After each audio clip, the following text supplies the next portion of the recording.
Hello students, I am Aditi. Welcome to Educap services. आज हम बात करने वाले हैं health, physical and yoga education subject के बारे में। इस वीडियो में मैं आपको काफ़ी सारे इंपॉर्टेंट टॉपिक्स पढ़ाने वाली हूँ जो पहले एग्ज़ाम्स में काफ़ी बार पूछे गए हैं। तो इस वीडियो का एंड तक ज़रूर देखिएगा और नोट्स आप कॉपी डाउन करना चाहें तो कर सकते हैं। प्लस इससे पहले भी मैंने इस सब्जेक्ट पे 2 वीडियोस बनाई हुई हैं, तो उसमें भी काफ़ी सारे इंपॉर्टेंट क्वेश्चंस थे, तो आप उन्हें भी रेफ़र कर सकते हैं और अपने एग्ज़ाम के लिए ईजिली प्रिपेयर कर सकते हैं। वीडियो अच्छी लगे तो आप अपने फ्रेंड्स के साथ शेयर कर सकते हैं, इसे लाइक भी कर सकते हैं।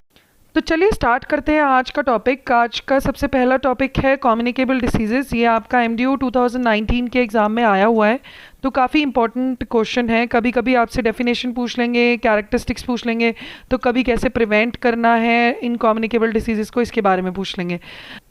तो कम्युनिकेबल डिसीजेस होती क्या है? कम्युनिकेबल डिसीजेस वो होती हैं जो डिसीजेस एक पर्सन से दूसरे पर्सन को ट्रांसफ़र हो जाती हैं ईजिली थ्रू वेरियस वेज। अब बहुत सारे वेज, या आप ब्लड से रिलेटेड, ब्लड से ट्रांसफ़र हो गई, आपके बॉडी फ्लूइड से ट्रांसफ़र हो गई, आपकी ब्रीदिंग जो एयरबॉर्न वायरस होता है उससे ट्रांसफ़र हो गई, या किसी इंसेक्ट ने आपको बाइट कर लिया उससे ट्रांसफ़र हो गई वन पर्सन से अनदर पर्सन पे। अब ये जो डिसीजेस हैं वो जो है जिस भी ऑर्गेनिज्म ने इसे कॉज किया है वो स्प्रेड होता है एक पर्सन से दूसरे पर्सन को, या फिर एनिमल से लोगों को हो जाती है। तो देखते हो आप कितनी सारी डिसीजेज ऐसी हैं जो जानवरों से भी हो जाती हैं या एक पर्सन से दूसरे पर्सन को भी हो जाती हैं। तो ये बेसिकली सबसे मेजर कॉज है इलनेस का वर्ल्ड के अंदर। कैरेक्टरिस्टिक्स क्या हैं? अब इनकी सबसे कॉमन कैरेक्टरिस्टिक्स जो हैं कम्युनिकेबल डिसीजेस की, ये बहुत ज़्यादा कॉमन है, ठीक है। सबसे इजीली हर किसी को हर जगह हर कंट्री में देखी जाती हैं, तो इजीली स्प्रेड हो जाती है, इसलिए बहुत ही ज़्यादा कॉमन है। कुछ ऐसी भी हैं जो जानलेवा हो या आपको आपके अंदर कोई डिसेबिलिटी डाल देती हैं। कुछ ऐसी हैं जो एपिडेमिक्स आपका क्रिएट कर देती हैं, बहुत ज़्यादा स्प्रेड ईजिली हो जाती है इस चक्कर में। और ज़्यादातर ये जो है वो सिंपल इंटरवेंशंस के थ्रू ही प्रिवेंट हो जाती हैं, इजीली प्रिवेंटेबल हैं ज़्यादातर जो ये ऐसी डिसीज़ेज़ हैं। और काफ़ी ऐसी हैं जो इन्फेंट को या बच्चों को अफेक्ट करती हैं।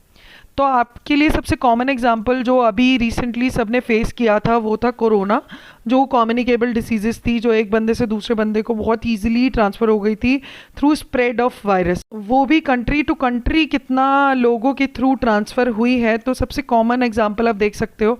और भी बहुत सारी बीमारियां हैं जो कम्युनिकेबल डिसीजेस हैं, वो उनकी क्लासिफिकेशन पढ़ लेते हैं अब कौन कौन सी हैं। अब क्लासिफिकेशन, जो कॉन्टैक्ट डिसीजेज होती हैं, जो किसी की चीज़ के आप कॉन्टैक्ट में आ गए, या फंगल आपका स्किन इन्फेक्शन है, बैक्टीरियल कंजक्टिवाइटिस है, स्कैबीज है, ये सारी जो हैं वो कांटेक्ट में आने पे, टच होने में, कांटेक्ट में आने में होती हैं। सेक्सुअली ट्रांसमिटेड डिसीजेस कौन सी हैं? जो मोस्ट कॉमन आपको पता ही होगा, HIV और एड्स, जो सेक्सुअली ट्रांसफ़र होती हैं वन पर्सन से दूसरे पर्सन को। इसके बाद वेक्टर बॉर्न डिसीजेस वो होती हैं जैसे आपका रीलैप्सिंग फीवर या पीलिया हो गया, प्लेग हो गया, मलेरिया हो गया, ये वेक्टर बॉर्न डिसीजेस हैं। जो diseases caused by oral contamination, जैसे कॉलेरा हो गया आपका, फूड पॉइजनिंग हो गई, वायरल हेपेटाइटिस हो गया, ओरल कंटामिनेशन की वजह से ये डिसीजेस होती हैं जो आपको ये फेस करना पड़ता है। एयरबॉर्न डिसीजेस जैसे आप देख सकते हो, बैक्टीरिया, ट्यूबरक्लोसिस, लेप्रोरेसी, ये सारी रेस्पिरेटरी इन्फेक्शंस जो एयर के थ्रू आपके अंदर इनहेल करने की वजह से ये डिसीजेस होती हैं। तो काफ़ी सारी कम्युनिकेबल टाइप्स हैं इनकी कि कैसे कैसे ट्रांसफ़र होती हैं। अब जूनोटिक डिसीजेस जो आपको एनिमल या एनिमल प्रोडक्ट्स के बेसिस पे होती है, जैसे रेबीज़ हो गई, टेटनस हो गई, ये सारी चीज़ें जब आप किसी एनिमल की कांटेक्ट में आते हो या उसका जो एनिमल का प्रोडक्ट है उसकी इन्फेक्शन या उसके अंदर जो डिसीज़ थी उससे आपको ट्रांसफ़र हो, तो वो जूनोटिक डिसीजेस होती हैं। अब ये जो डिसीज़ ट्रांसफॉर्मेशन है, इसके अंदर क्या प्रोसेस क्या है, बेसिकली कैसे ट्रांसफ़र हो रही है, इसके 3 कंपोनेंट्स हैं मेजरली। पहला सोर्स की कहाँ से ट्रांसफ़र हो रही है, दूसरा है आपका ट्रांसमिशन की जो कि एक इन्फेक्टेड पर्सन है उससे आपको ट्रांसफ़र हो, तो ट्रांसमिशन कैसे हो रही है, एनिमल से, किसी ऑब्जेक्ट से, किसी जगह से, और फिर कौन सा ट्रांसमिशन रूट लिया है सस्पेक्टेबल होस्ट के लिए। तो सोर्स क्या है? बेसिकली जहाँ से ओरिजिन हुआ है डिसीज़ का, जहाँ से ये डिसीज़ कॉज हुई है, ट्रांसमिशन जहाँ से ट्रांसफ़र हो रही है और फाइनली दूसरे बंदे पे पहुँच रही है, तो ये डिसीज़ ट्रांसमिशन का रूट है। अब रूट्स कौन कौन से हैं? वो आप देख सकते हो। डायरेक्ट कांटेक्ट होता है, एग्जांपल सेक्सुअल कांटेक्ट हो गया आपका, आप सेक्सुअली कॉन्टैक्टेड हो एक पर्सन दूसरे पर्सन से, तब ये डिसीज़ ट्रांसफ़र हो सकती है। वेक्टर्स लाइक मॉस्किटोज, उनके थ्रू ट्रांसमिशन हो सकता है। आपको पता है मलेरिया है, काफ़ी सारी बीमारियां हैं जो मच्छरों से हमें होती हैं। ओरल कंटामिनेशन, ये जो फेशियल ओरल कंटामिनेशन होता है, indigestion of contaminated food and water. तो जब आप पानी और जो खाना है वो पता है कि आपको सड़ा हुआ है या उस पर ऑलरेडी कुछ ना कुछ मक्खी मच्छर थे या कंटामिनेटेड है, सही नहीं है, वो आप खा लेते हैं, तब आपको जो डिसीज़ होती है। तो ये जो बनता है वो ख़राब फूड या गंदे पानी के ओरल मतलब लेने से, अंदर पीने से, खाने से हो जाए, तो वो भी एक रूट बन जाता है आपका ट्रांसमिशन का। एयरबॉर्न हो, हवा के थ्रू आपके अंदर ट्रांसमिट हो रही है डिसीज़, या मदर से ट्रांसफ़र हो रही है फीटस के अंदर, की मदर को कोई डिसीज़ थी तो वो उसके वूम में फीटस के अंदर ट्रांसफ़र हो गई। ब्लड कांटेक्ट से ट्रांसफ्यूजन हो गया, या सर्जरी हो गई, या गलत इंजेक्शन दे दिया, उससे भी आपका गलत रूट ऑफ ट्रांसमिशन हो गया, तब भी आपको डिसीजेस ट्रांसफ़र हो सकती हैं। आप कॉन्टैक्ट विद एनिमल्स या उनके प्रोडक्ट्स जो भी इन्फेक्टेड थे, तो बहुत सारे मीडियम्स हैं जिनके से ईजिली ट्रांसमिट हो जाती हैं। ये सारे रूट्स हैं जिससे डिसीजेज एक जगह से दूसरी जगह ट्रांसफ़र हो जाती हैं। इसके बाद आप कैसे इन्हें प्रिवेंट कर सकते हो, कैसे आप इसे मेजर कर सकते हो, प्रिवेंट कर सकते हो, कौन कौन से मेजर्स आप ले सकते हो कंट्रोल करने के लिए, वो डिस्कस कर लेते हैं। ये भी आपका MDU 2019 में आया हुआ है। तो जो भी कम्युनिकेबल डिसीजेज है उनका एक यूनिक रूट है, अपना सोर्स है, यूनिक सोर्स है, रूट ऑफ ट्रांसमिशन है, या किन के पास वो जाएगी, अब नेक्स्ट किन को ट्रांसफ़र होगी, तो वो सारी चीज़ें कम्युनिकेबल डिसीजेस का ये पाथ फॉलो होता ही होता है। तो कैसे आप इन्हें प्रिवेंट कर सकते हो, कंट्रोल कर सकते हो? सिंपली आप अटैक करिए सोर्स को, जहाँ से डिसीज़ कॉज हुई है, जहाँ से ये जन्म हुई है उस डिसीज़ का, उस बीमारी का, उसे ही कॉन्टैक्ट, उसी चीज़ को अटैक करें। या फिर आप दूसरा एक और मेथड कर सकते हो कि चलो अब ये डिसीज़ किसी बंदे को हो गई, अब वो ट्रांसमिट ना हो, तो जिस मीडियम के थ्रू, जिस रूट को फॉलो करके ट्रांसफ़र हो रही है, उस मीडियम को, उस ट्रांसमिशन साइकिल को इंटरप्ट कर दीजिए, उसको रोकिए। और या फिर आप ये कर सकते हैं कि अब जिसको जो सस्पेक्टेबल होस्ट है, जिसके पास वो डिसीज़ होने के लिए हो सकती है, वो अपने मेजर्स ले कि वो इन सब चीज़ों को खुद से ही प्रिवेंट करे, चाहे आसपास कितने लोगों को वो डिसीज़ हो। अब जैसे आपको पता है कोरोना के टाइम पे मास्क क्यों लगाने मैंडेट किए थे, ताकि आपके अंदर वो डिसीज़ ना हो। आप क्यों बोल रहे थे कि आप अपने आप खुद मेजर्स लीजिए, अपने हाथ सैनिटाइज करते रहिए, धोते रहिए, किसी भी चीज़ को कांटेक्ट करिए। तो ये क्या थे, प्रोटेक्ट कर रहा है इंसान खुद को बाकी डिसीजेज, क्योंकि पता है ऑलरेडी एनवायरनमेंट में फैल चुकी है। अब फॉर एग्जांपल इसका ले लीजिए, इन केस ऑफ मलेरिया हम क्या करते हैं, अटैक करते हैं सोर्स को, वहाँ स्प्रे करने के लिए मॉस्किटोज़ बने ही ना, गंदगी को हटाते हैं, प्लस स्प्रे करते हैं, क्लियर करते हैं एरियाज़ जहाँ से आपको लगता है कि मच्छर बन सकते हैं और ज़्यादा पैदा हो सकते हैं। और फिर हम इंटरप्ट करते हैं उनका ट्रांसमिशन रूट, जब हम स्प्रेज करते हैं या किल करते हैं मॉस्किटोज़ को। आपने देखा कितने सारे किलिंग स्प्रेज आते हैं, ऑल आउट्स आती हैं, जो हम कि वो डिसीजेस हमारे तक ना आए मॉस्किटोज़ के थ्रू, तो वो क्या है, हम उनके ट्रांसमिशन रूट को रोक रहे हैं, नेट्स लगा रहे हैं। अब कैसे अपने आप को प्रोटेक्ट कर सकते हैं, प्रोटेक्ट कैसे कर सकते हो, या तो आप मेडिकेशन ले लो, ओडोमॉस आती है, तो वो सब क्यों लगाते हैं, अपनी प्रिवेंशन के लिए। मॉस्किटो नेट्स के अंदर लोग सो रहे हैं, तो वो क्या प्रिवेंटिंग मेजर्स वो खुद से ले रहे हैं इस डिसीज़ से प्रोटेक्ट होने के लिए। तो ये बहुत ही इंपॉर्टेंट चीज़ें हैं जो आपको पता होनी चाहिए। अब डिसीज़ को आप कैसे प्रिवेंट कैसे कर सकते हो, अब बेसिकली आप वो सारी चीज़ों, ऐसे एक्शंस लें, ऐसी चीज़ें करें कि हॉल्ट आए, डिले हो आपकी डिसीज़ का ट्रांसफ़र होने से वन स्टेज से दूसरी स्टेज के ऊपर। तो ऐसे एक्शंस, ऐसे काम कीजिए, ऐसी एक्टिविटीज़ करिए कि वो डिसीज़ वन स्टेज से दूसरी स्टेज पे जा ही ना पाए। अब कौन कौन से 3 लेवल्स हैं इसके, प्राइमरी प्रिवेंशन है। प्राइमरी प्रिवेंशन में बेसिकली हम किसी भी इन्फेक्टेड इंडिविजुअल को इन्फेक्ट होने से पहले जो हम मेजर्स लेते हैं वो आते हैं आपके प्राइमरी प्रिवेंशंस में। यूजुअली क्या होती हैं, वैक्सीनेशंस या मेडिकेशंस हम पहले ही ले लें, जो कि आपको लेनी ही चाहिए ताकि आपको ये डिसीज़ हो ही नहीं। तो डिसीज़ होने से पहले जो भी आप काम कर रहे हो, मेजर्स ले रहे हो, मेडिकेशंस ले रहे हो, वैक्सीनेशन ले रहे हो, वो आपका आता है प्राइमरी प्रिवेंशन में। दूसरा आपका आता है सेकेंडरी प्रिवेंशन। इसके अंदर बेसिकली ये आप अर्ली स्टेजेस पे डिसीज़ को डायग्नोस कर लें और चेक कर लें, स्क्रीनिंग कर लें उसकी, और जल्द से जल्द उसको प्रॉम्प्ट ट्रीटमेंट दे पाएँ, ताकि वो बाकी चीज़ों को, बाकी टिश्यूज़ को और ज़्यादा कॉम्प्लिकेट ना करे, ना ही अफेक्ट करे और फर्दर डैमेज ना करे। अब टेरिटरी प्रिवेंशन क्या होता है? थर्ड है आपका टेरिटरी प्रिवेंशन। ये एडवांस स्टेज ऑफ डिसीज़ जब हो जाती है तब आप उन्हें कैसे रिहैबिलिटेट करोगे? फिजिकल थेरेपी या ऑक्यूपेशनल थेरेपीज़ के थ्रू। तो जब आपको पता है कि ऑलरेडी डिसीज़ एडवांस स्टेज पे है तो ये सारी थेरेपीज़ आपको करनी पड़ती हैं उसको फर्दर डैमेज को प्रिपेयर करने के लिए। ठीक है, अब कौन कौन से वेज हैं इसको कम्युनिकेबल डिसीज़ को प्रिवेंट करने से आप रोक सकते हो? तो कौन कौन से वेज हैं वो देख लेते हैं।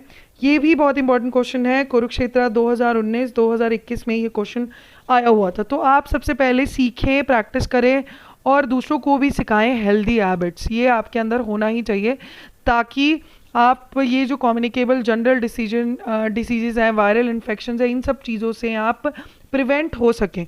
तो बेसिकली फूड आप इतना जर्म फ्री रखें, सेफली रखें, ढक के रखें और उसे अच्छे तरीके से बनाएं। ये नहीं कि चारों तरफ गंदगी है और आप खाना उसमें पका रहे हैं, या आपका खाना खुला पड़ा है और वहाँ मच्छर आके या और कॉकरोचेस वगैरह घूम रहे हैं। तो फूड बहुत ही इजी वे होता है कि आप उसे खाएंगे और आपके अंदर डिसीजेस ट्रांसफ़र होंगी।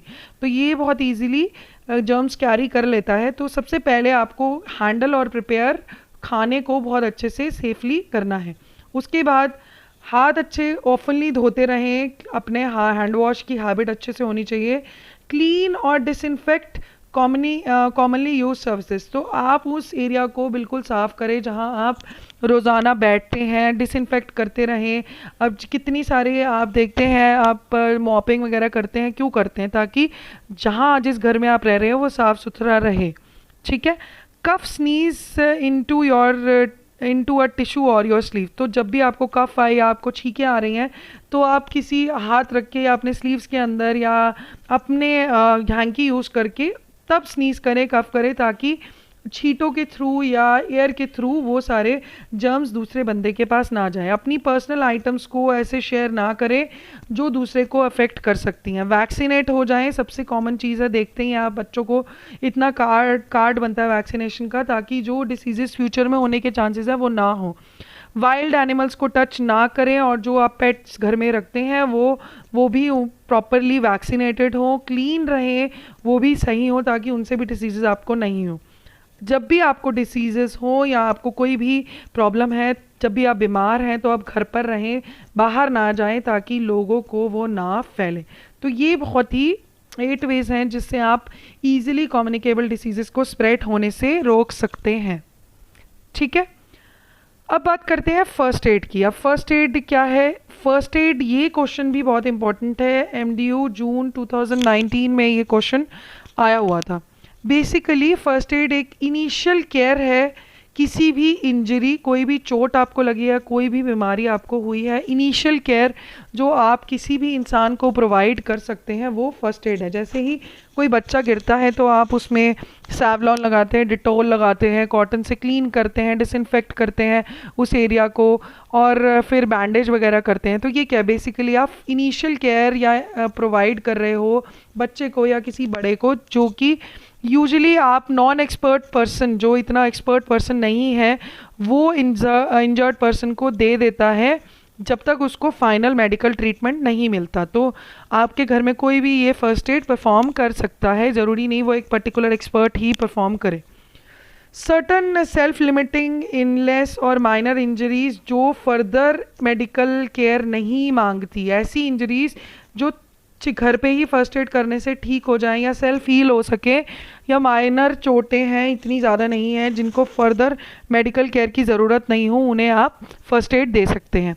ये जनरली बेसिकली एक सीरीज़ ऑफ सिंपल स्टेप्स होते हैं जो आप फॉलो करते हो, या लाइफ सेविंग टेक्निक्स हैं जो इंडिविजुअल को बेसिकली ईजिली आप ट्रेन कर सकते हो। मिनिमम इक्विपमेंट्स के साथ आप परफॉर्म भी कर सकते हो और ईजिली कोई भी इंसान इन्हें सीख सकता है घर पे ही। अब इसके एम्स क्या हैं? तो जब भी आपसे फर्स्ट एड के बारे में 16 नंबर में या 8 नंबर में भी पूछा जाए, 4 नंबर में पूछा जाए, तो आप इनके बारे में बताइए, फिर आप इनके एम वगैरह भी बता सकते हैं। अब एम्स क्या है फर्स्ट एड के, जो की एम्स हैं वो बेसिकली 3 पॉइंट्स में आप इन्हें डिस्क्राइब कर सकते हैं। Basically preserve life, the overriding aim of medical care including first aid क्या है कि आप किसी की जान बचाएं, जिसको आपकी ज़रूरत है उनकी लाइफ को सेव करें, तो मेडिकल केयर उनको प्रोवाइड करें टाइमली जब उन्हें चाहिए हो। Prevent further harm, basically further harm, जो भी डिसीज़, इंजरी, चोट कुछ भी आपको लगा है वो और ना बिगड़े, उसकी कंडीशन और ज़्यादा बिगड़े ना और फर्दर इंजरी का डेंजर ना हो, तो इसलिए फ़र्स्ट एड प्रोवाइड की जाती है।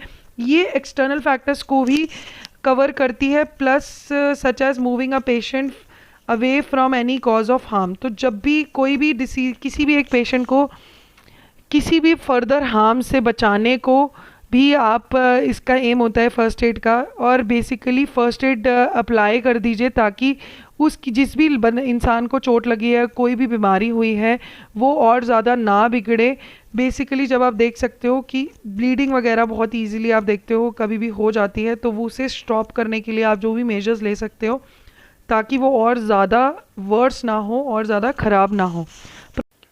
थर्ड जो इसका फर्स्ट एड का एम है वो है रिकवरी प्रोसेस को स्टार्ट कर देना किसी भी इंजरी या इलनेस से। तो वो आप कंप्लीट ट्रीटमेंट दे रहे हो, जब भी ज़रूरत है वो फर्स्ट एड की आप स्मॉल विंड्स की कर रहे हो, तो रिकवरी प्रोसेस इनिशियली स्टार्ट तभी हो जाएगी जब आप उन्हें फर्स्ट एड प्रोवाइड कर दोगे टाइमली।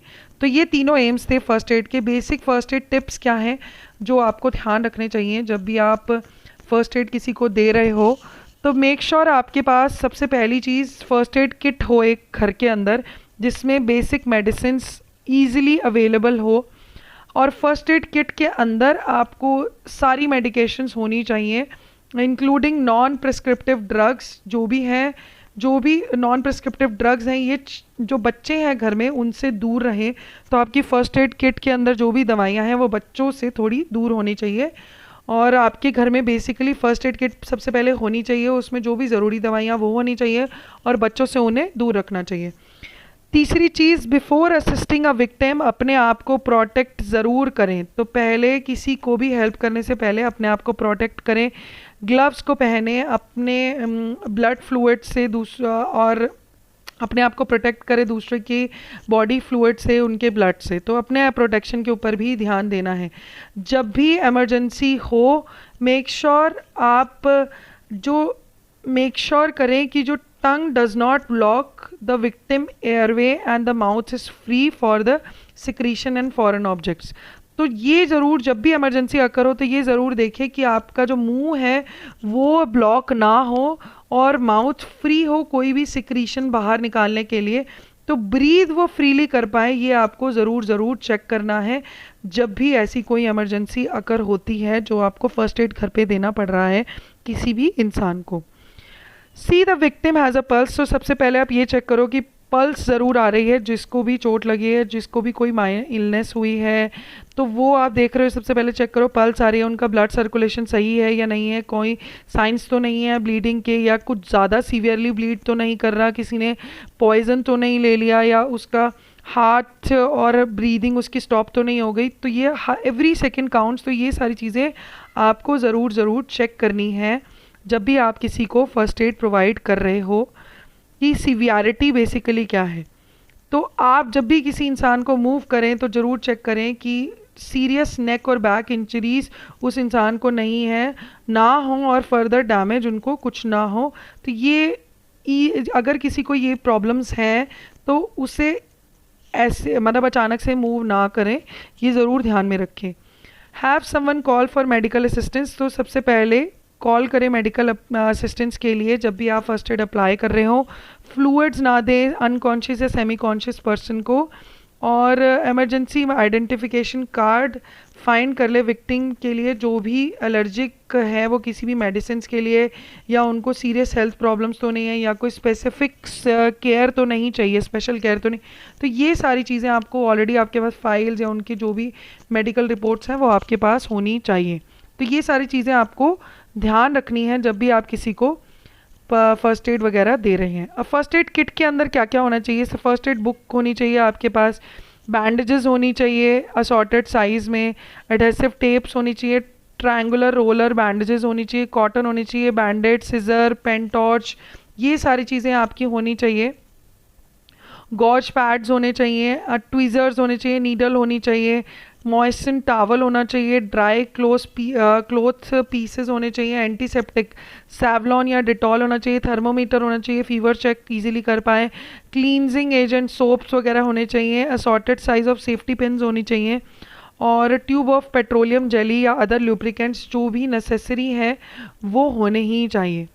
क्वालिटीज़ क्या होनी चाहिए फर्स्ट एडर के अंदर? जो भी फर्स्ट एड प्रोवाइड कर रहा है उसके वो प्रॉम्प्ट होना चाहिए, क्विक होना चाहिए, एकदम से डिसीजन ले लें। जैसे ही कोई इंजरी या कोई इलनेस किसी बंदे को हुई वो एकदम से एक्शन ले ले, क्विक हो, काम और कंट्रोल्ड भी हो, ये नहीं कि वो खुद ही पैनिक हो रहा हो, इंटेलिजेंट हो, वाइस हो, उसके पास रिसोर्सेज होने चाहिए, रिसोर्स सही होने चाहिए, प्लस सिंपैथेटिक हो, स्वीट टेम्पर्ड हो, ये नहीं कड़वा बोलता हो या डांट रहा हो। तो अगर किसी को कोई इंजरी हुई है तो सिंपैथी वो देनी ज़रूरी है, और काम कंपोज होना चाहिए, स्किलफुल होना चाहिए, उसको पता है होना चाहिए कि कैसे बैंडेज या फर्स्ट एड वगैरह प्रोवाइड करनी है, और कॉन्फिडेंस अच्छा होना चाहिए जो भी एक फ़र्स्ट एड दे रहा है। ये बेसिक क्वालिटीज़ किसी भी फर्स्ट एड देने वाले बंदे के अंदर होनी चाहिए। ठीक है, तो आज की इस वीडियो में इतना ही। अपकमिंग वीडियोस मिस ना हो तो आप चैनल को सब्सक्राइब करना बिल्कुल भी मत भूलिएगा। वीडियो अच्छी लगे तो आप अपने फ्रेंड्स के साथ इसे शेयर कर सकते हैं और लाइक कर सकते हैं। Thank you very much.